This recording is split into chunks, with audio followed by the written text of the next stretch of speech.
Cosmic here. Welcome back to the channel, and today we're going to be talking about Altered. This is a card game that I did back on Kickstarter forever ago, and because it is just so different, instead of getting right into the unboxing, I at least wanted to give a 3,000 foot view of kind of what to expect and how to read some of these cards that we're going to be going over. Now, yes, the other thing that I do need to mention up front, as with so many card games releasing this year, you may have seen a shift on Twitter of just being able to call out both the pros and cons and just really trying to be as transparent as possible because there's just so much going on in the industry. So yes, up front, I'm going to say it as well. I do not like the QR codes. I didn't like them in the first previews, and I really wish they had put them on the back or something else, as many people have suggested or hinted at, to just try to change it up some way. But I can confidently say, after opening so many booster boxes, this will be booster box now 4 that we're going to talk about today.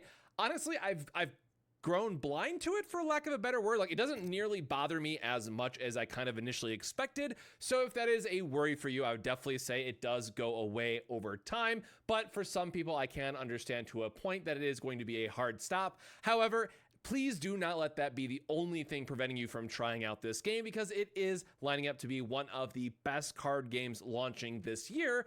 And of course, we'll see how they carry it over into 2025. So that out of the way, I just want to give a quick overview of kind of what is it and how does it actually play, because it's very different than anything else we have covered on this channel. So up front, I have just the 6 factions laid out, and of course, I'll have some quick images popping up to go over each one of them.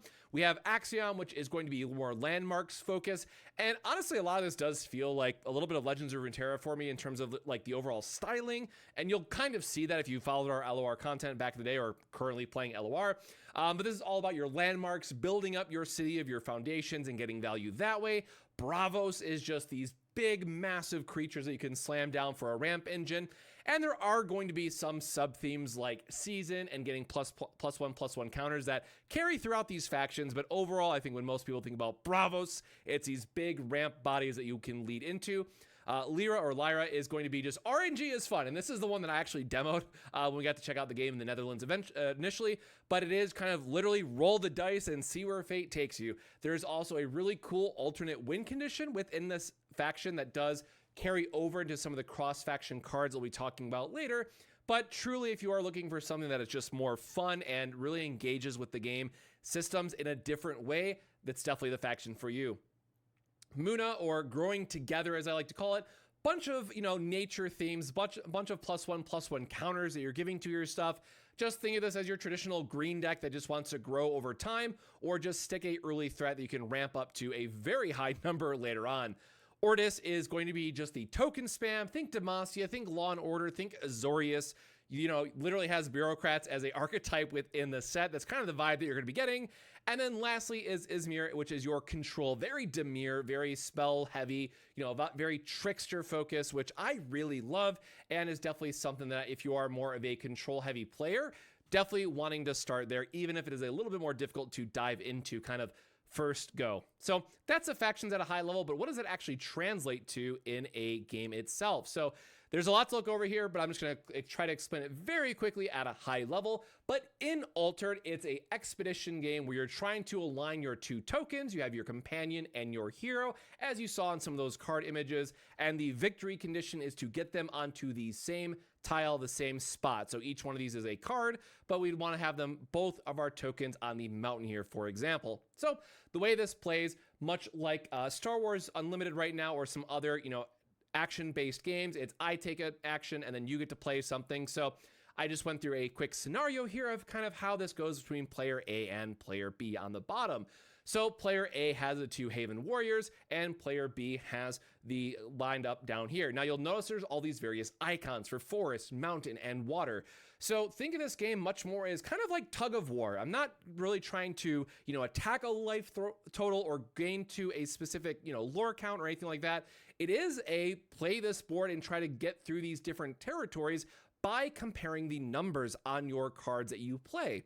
So as a quick example, we do see our red token in the water area. So we care about the water marker here, which has a number of 4, versus the player B on the bottom with the blue token cares about winning in forest or mountain.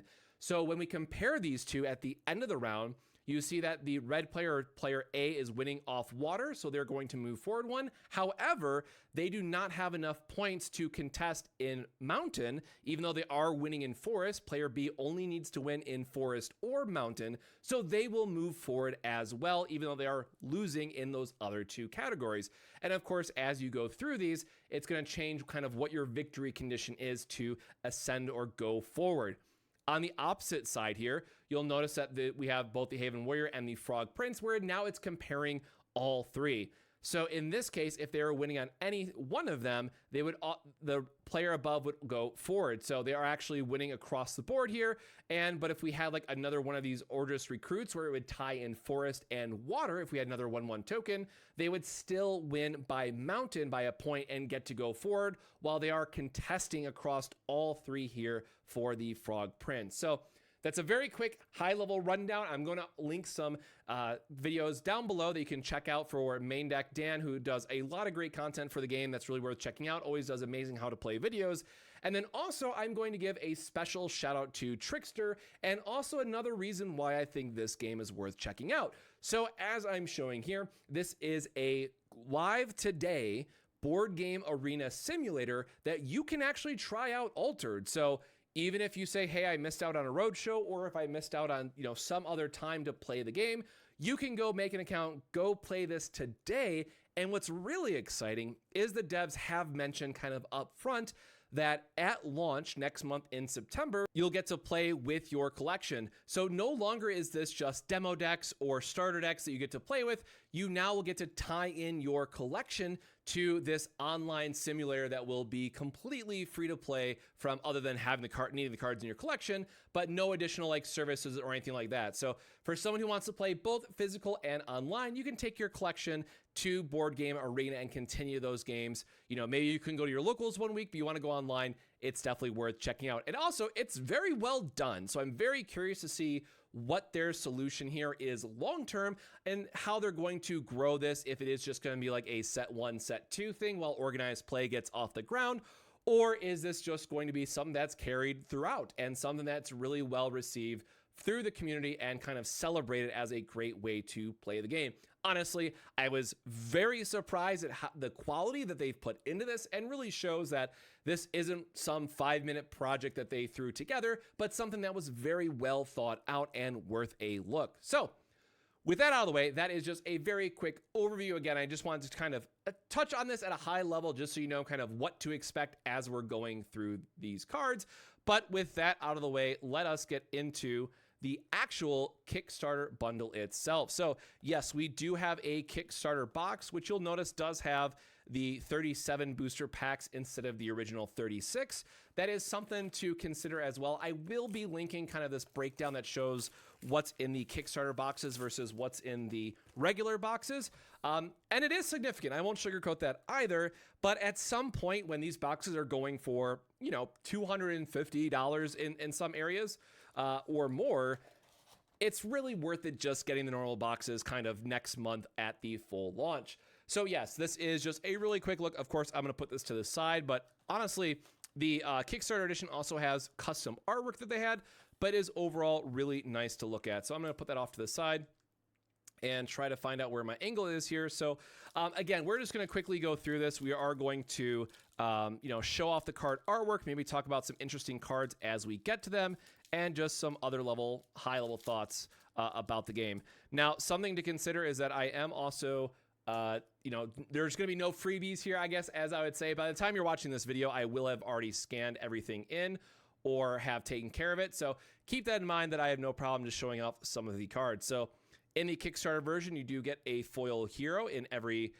pack, which is nice. And because there's 37 booster packs, but only 18 heroes, you do get a full set in a booster box as well.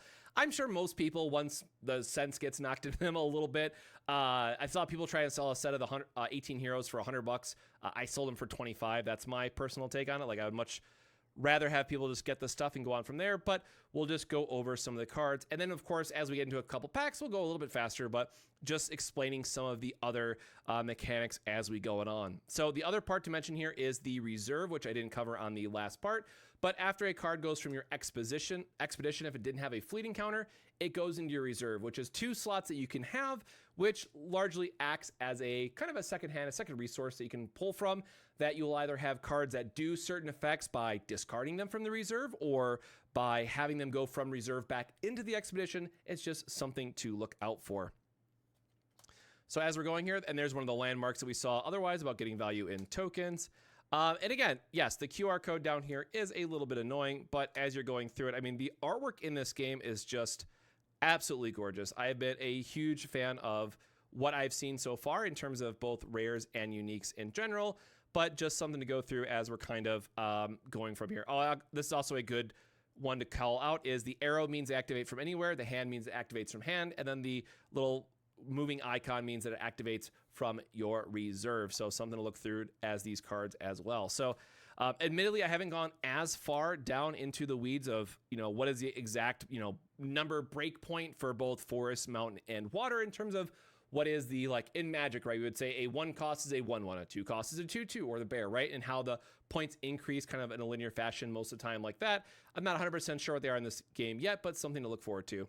So now we'll get into our rares, which you'll notice are always full art. And what I really like, and hopefully I'll find a good example of this side by side in a little bit, is that the art is extended on your rares, but also there's like a upgrade in the artwork as well. So as you're comparing the common to the rare to the unique variant, the artwork also does upgrade in that regard, which is really cool to see.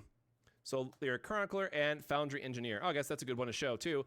The other thing that I really like about this game, and thankfully they're in the same pack, is also cross-faction, right? So this is the Foundry Engineer, so it's going to be from Axiom. You'll notice that it is, in this case, the exact same, but is something that is able to be played in Ordos. So normally you have a single faction that you get to use and pull cards from. However, these cross-faction rares really open up a lot of deck building options.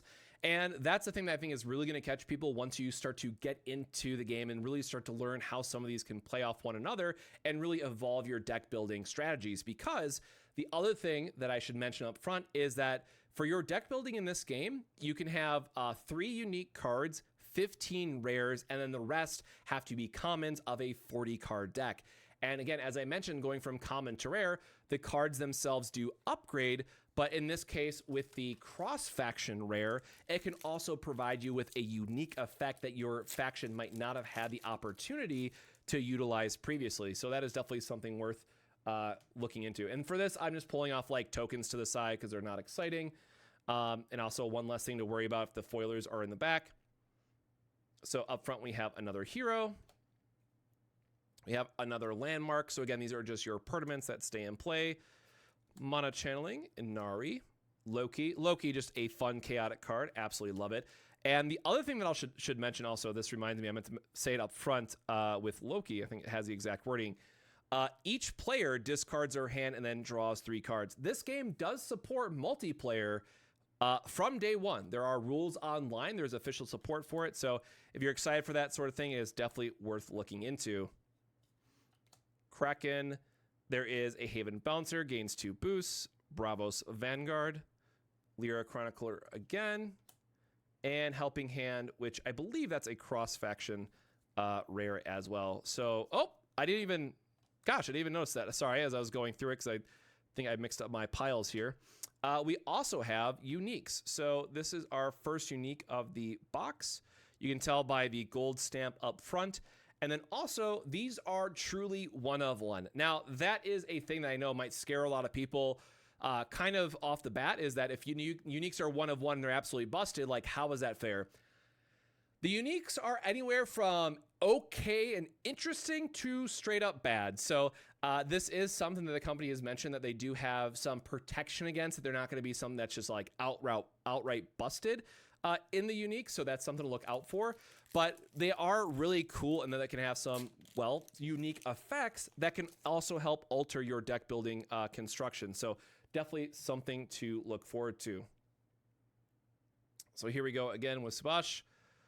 Armored Jammer, Mighty Jin, Mechanical Training, Plant Prison, Maul, the Hatter, Quetzalcoatl taking a nap over there, Flammel.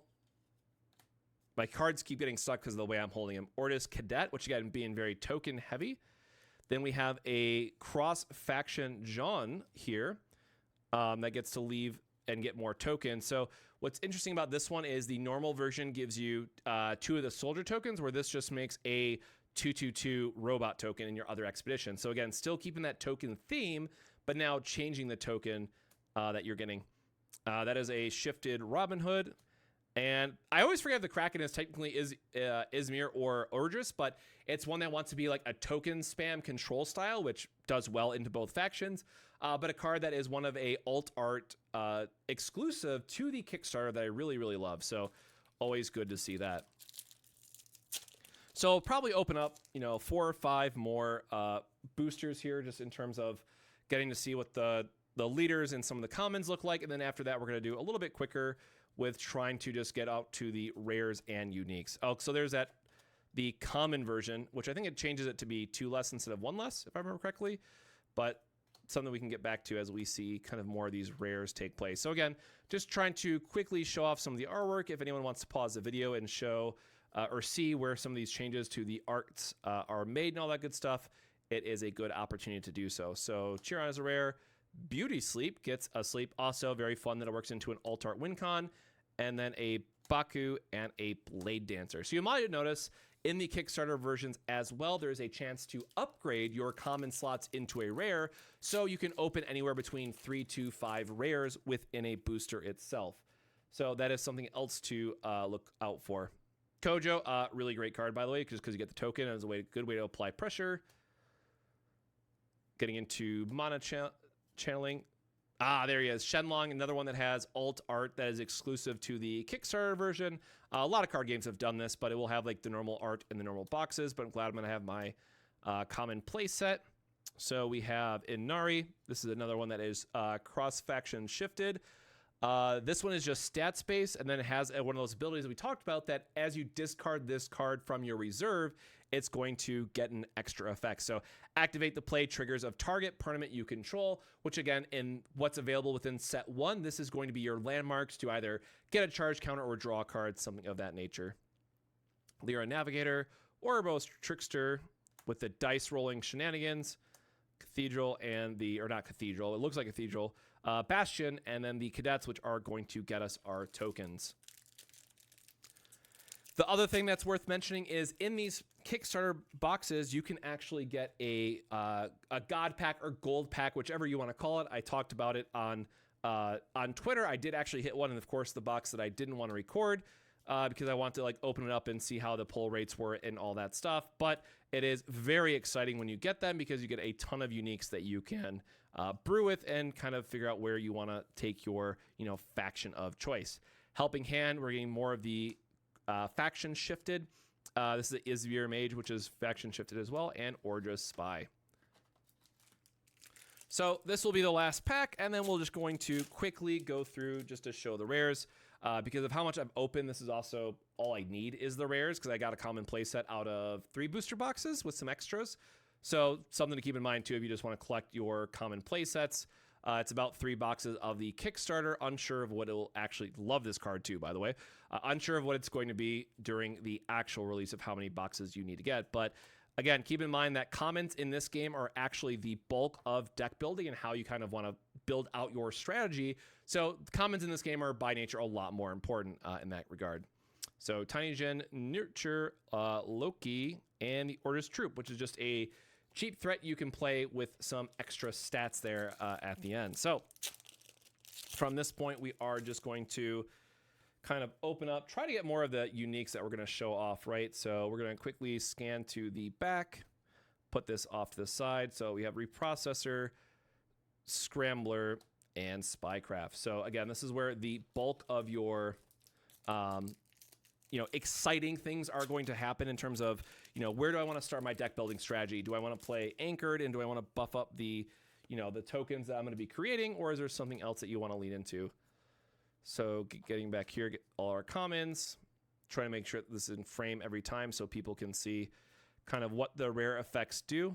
And of course, I will probably link the database as well at the end, so you can have a look of what else is available, what are all the cross-faction splits, things of that nature, because it does, again, build up a lot of interesting deck building choices, and is something that I think is worth checking out. Aloe Vera, Tooth Fairy, Monolith Legate, and oh, that is our, we did actually hit the promo. So these are a, not a guaranteed one per box. Make sure those are all rares, but these are just full art promos that are included. There's a 2020, you can kind of see at the bottom there, 2024. There is 2023 and 2024 versions out there. I've already opened kind of a couple more, but always good to see that these are going for about $50, give or take. What people are currently, which hero is their favorite sort of thing. So maybe like 30 to 50.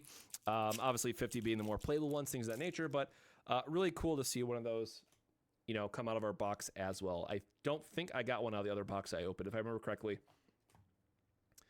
So again, just trying to show off more of the rare stuff. So nice, a good landmark, just paying to get more card draw is always nice. Muna Druid, Celestial Blast. I love this artwork too, by the way. And then Intimidation, which is a very key spell that you can choose to run in some other. I think that one is a Bravos main faction, but it has a similar effect that you can play in other regions just to give you more options for removal and more interaction. So that's the other thing I'll say that I really like about the game from just an overall balancing standpoint is the cross-faction enables a lot of opportunities where you don't always feel completely behind or out of a game because you always have the ability to build your deck in a certain way. With the cross-faction cards, it gives you more interaction or more ways to, care about what your opponent is going to be doing. There it is. This is the Lyra variant that it gains 4 boost every turn. So this is something that late game can just completely take over the game by itself. And because it's eternal, it's going to stay in play unless your opponent has a key removal for it. But because it starts with 4 boosts and then just gains 4 every turn, this thing can solo dominate a lane by itself very easily if your opponent can't respect it. Which in this style of game, your late game threats do need to be quite heavy hitting to really get the value out of them. But so far, I am a sucker for ramp-based strategies. So personally, I really like Bravos and then Izmir because, I love casting spells and getting value from them. Having Izmir as like the other opportunity is, or the other choice has been very favorable and just kind of an initial deep dive. The thing is, because in this game, when you win a spot, you only have to win by a single point. It can make some of your removal lineup a bit more interesting because, again, if they have like a single token or something, that is then applying pressure that you have to respect or they're going to advance outside of the region. So for that said, I do think at least as people are getting into the game and learning more about it, both the, or I should say any of the heroes that create a token or allow you to sneak a token into play for free, even if it's a 1/1, does have a lot more value in it by nature than what you would see in a lot of other games. Oh, here we go. Here's my big sky whale that I'm so excited to try out. So gigantic, meaning that it counts the 888 in both regions. So absolutely massive threat. And then it also has tough, which is equivalent to your, is it ward, I think in Magic, where it's just more difficult for your opponent to remove it. And because this is the ramp region, 9 may seem like a lot, but it is something that you are able to get out there. Spindle Harvesters and, ooh, there is, okay, well, so here's a good example then of the unique. So we have a Sky Whale. It is shifted. Let me try to hold these in a way that gets both on there. So try and get this in frame. There we go. So immediately cost a lot cheaper to get out from your hand. However, it is in a different region, so you don't have the ramp. Lyra does have other ways to play things for free, but it's not as consistent. It gets to keep its gigantic, which is very nice when you're paying this much for something. It has tough 1 by nature. And if you would roll 1 or more dice, instead you may roll that many dice plus 1 and ignore the roll of your choice. This secondary effect here, you actually get for free.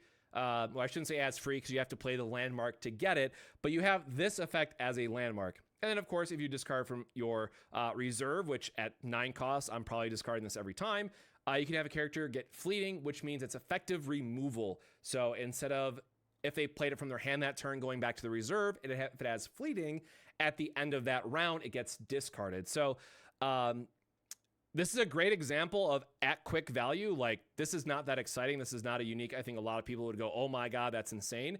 It's just very different, and it's something that you could use if you really wanted to, but ultimately that one is going to get a pass from me in that regard. Actually, what did the other one even do again? Now I'm trying to remember what the other unique was. Can't be played unless if you have less than 7 mana orbs, which again in Lyra is a bit rough. At dusk, you may pay 1 if you do up to 1 target character. Whoo, gains fleeting. Yeah, it's like late game removal, which can be nice, which, again, this is a faction that wants to go long. It does have an increase of stats, which is nice, but the limitation on it can probably be a pretty rough for when you're trying to play it out. But again, so something that is interesting, and, you know, it is unique, shocker, as the name might expect, but something I think a lot of players would find lacking. So, again, uniques, I think, in this game are ultimately going to fall down into more of a just like cool, gimmicky kind of side instead of like high impact, which a lot of people were worried about early on, which, to be fair, I'm glad they're not super high impact, right? I think back to like Keyforge in terms of like the sealed decks that had the uniques in that regard that were just insane, and Altered, at least for all the uniques that I've seen so far, really have done well to protect themselves from that, while making the rares a bit more interesting. I hate seeing this card. Celebration Day, a bit more interesting, all things considered. So it's a spell that also costs 8, and I have 3 of these already in the Ortis, or the like the Demacia style faction, but expeditions can't move forward this day. So again, it's something that if you play the landmark that lets you your next spell be free, and you're trying to do like a setup turn while you're drawing extra cards as your other landmark, sure, but otherwise doesn't feel that exciting to hit it. There we go. And so here's the other version, right? So, or the rare version, I should say, instead of the unique. So it's in Bravos, which is your ramp region where you want to be instead of Lyra.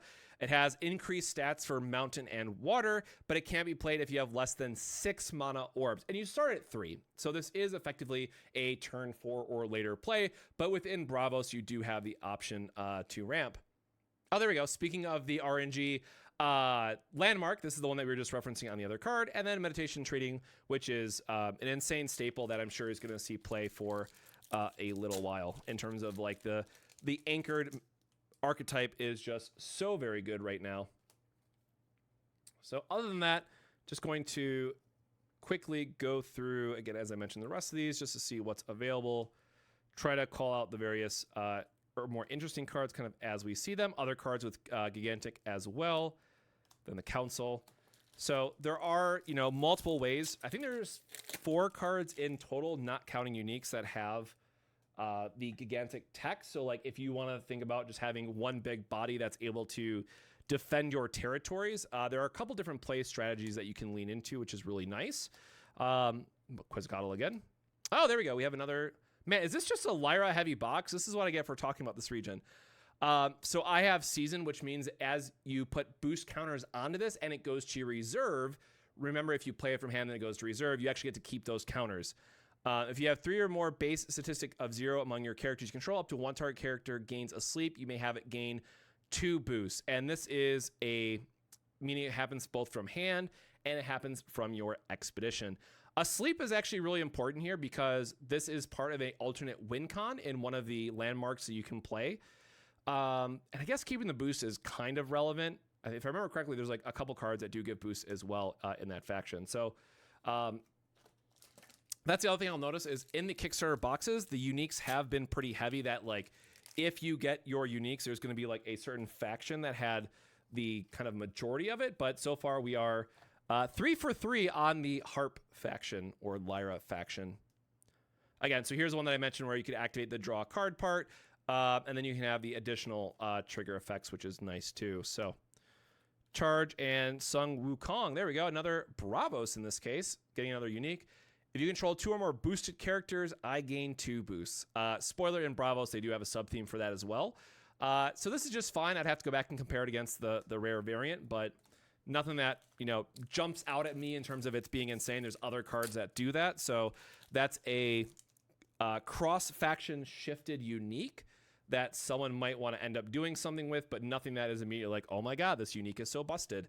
So, and not to sound like, you know, disinterested in the unique part of the game, I just want to be very clear that when I first researched the game and when the uniques were first being put together, it is something that I was like, oh my God, this is going to be awful.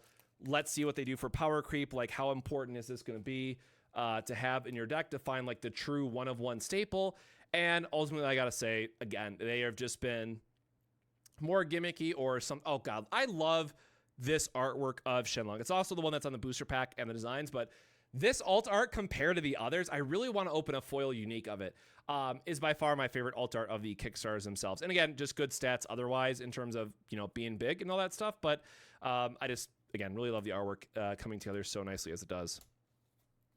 But anyway, so the uniques themselves, again, not something that I have to really worry about anymore. So it's not that, you know, I don't appreciate them from a mechanically interesting idea. It's just I have gone from worrying about them to the, oh, they're just okay. It's not something that's like groundbreaking, which again is 100% how it should be, but still very different when a major selling point of the game is these uniques and how they can kind of change up your strategy because they are often cross-faction and getting other benefits for playing them. So another pack, I think this is another 5-pack of rares, which is really good to see because I just need so many rares still. Oh, there's our Mighty Jin, which is one of the ramp abilities. Oh, this is a cross-faction one because this is supposed to be Bravos. So I guess there you go. There is a way to get cross-faction and still get ramp in Lyra. So that's something I'll have to go back and just double check. So again, that's a really cool part, right? If you're someone who likes ramp, but maybe you want to have more of the dice rolling fun that you can have in other factions, you do have the ability to look to these cross faction rares and see what else is out there to help alter your deck building. You know, what would normally be a constraint in every other card game, now you have a bit of freedom on. So we're about halfway through the box. The video is getting a bit long. I am trying to just speed open these as I mentioned, because I want to try to show off as many of the uniques as possible, just to highlight, and I might include like a timestamp at the end, just to like show off what various uniques we got. But again, it's something that not that crazy in terms of what happens when they go from uniques if they get shifted, but I think something that's a interesting conversation point to get into. So all in. Faction shift, and that one is normal. Actually, what does the Baku normally do? Oh yeah, just a straight discard if you play it from hand or expedition, but it only has a stat line of 2/2/2 for a cost of 4, which is a little bit, of course, understated, but your opponent does lose a card. Get this back in frame again really quick. Again, all the interesting stuff. I love Leviathan, or the Kraken, I should say. It is a Leviathan. It's called the Kraken. Absolutely just love this card in general. The artwork is so good. Ooh, foil Anubis. And this one is shift. Or no, actually, I think it is Ortis originally. So it is a 5-cost for a split across the board, which is fine. If you control 3 or more characters, each player sacrifices a character. When you create a token, if you control 1 or more landmarks, I gain a boost. Interesting. So the thing about this one is, let me find him really quick. As I mentioned, in this faction, there is a lot of ways to create extra tokens, and there's also landmarks to get this turned online. So I like the, you know, each player sacrifices a character depending on if they have anchored or if you're playing more against like a mid-range to control style of deck. I mean, this is a really, really solid card for that regard, but Anubis himself is a removal outlet, and the when you create a token, if you control 1 or more landmark, I gain 1 boost. This is something you're most likely going to have the condition met anyway, so this feels more like a common to a rare shift than, say, a rare to a unique that's insane shift, if that makes sense. And actually, I forget if this is... And then the other thing I will say, because I know a lot of people are... you know, comparing on what we covered on the channel previously, and one thing that I will say is I wish it was a little bit different. As you can see, it is a flat foiling. There's no texture. The foiling is good, don't get me wrong, but I really would have liked to have seen some type of texturing or stamping or something for the unique process. Now, the reason why I know that they didn't do it is because they have these things that you can open in packs, which I've been putting off camera, but I'll just put one like this for now because people sell these. You open up foil tokens in your in your Kickstarter boxes that allow you then to turn cards into foil versions. So I can definitely understand why they didn't want to go for a foil premium print style when you have to factor in that people could be doing print to demand. Oops, I missed that one. There we go. Print to demand as much as possible, and you don't want to have some of that extra special foiling that just eats up costs. Because yes, there is a way to transfer digital rights of your cards, as well as, oh, my collection got damaged, but let me reprint out my deck. You do have that option available to you in this game. So Mighty Jin, there he is back in his normal faction. Amelia, oh, Haven, I have season target character gains 1 boost. The drawback is, I'm like, what's the drawback on this? It's the water. It has basically no water stat. This is just fine. It is in Bravos, which I'm a big fan of it. This is a card that's just meant to have like above stats, or above rate stats. But the drawback in water is going to be a huge limit. The next card you play this turn gains 2 boosts for discarding it from your reserve, though, is kind of spicy. So that's probably the first one that I'm like, okay, that's probably a unique that I would actually use. I would just have to go back and remember what the rare version does by comparison off the top of my head. And I believe it is 6 uniques per Kickstarter box. So I think we're at 6 right now. And we got the Kickstarter full art, but we will see if we get anything else like noteworthy here at the very end. There is still the chance of a gold pack, but if we're this far in and haven't got it yet, we probably aren't getting it, but never say never, sort of thing. So get this back in frame really quick. Lyra Chronicler, Lyra Cloth Dancer, faction shifted. We have our big Sky Whale again, Celestial Blast, and the Jeanne d'Arc. So this is also another way that we're getting tokens, right? You can curve this into the Anubis, and that plus your hero means that you will have the 3 characters every single time when you go to play Anubis on your Mana Orb 6 play. And again, if your opponent has been kind of sitting on a anchored unit that has been getting buffs turn after turn and kind of contesting you, that Anubis is going to be able to remove it pretty nicely. And now my common stack is getting a little bit too big, so I'm going to hopefully not knock this over in the process. Haven Bouncer, Hooked, Kraken's Wrath, that is another one that's shifted. And then, there you go. Just another comparison of seeing this one is faction shifted. So there you can see in both cases, it's still fleeting. Send a reserve up to 4 target characters with total hand cost of 6 or less in both cases. So you do have that removal option in this case in both of them, which is really nice to see. All right, last few packs here, kind of closing thoughts. So again, I'm very excited for the game. The more I dig into it, the more I learn about it. I'm very curious to see what they're going to end up doing. Obviously, for me, a very big part is also the digital client. I really hope they continue to support that long term.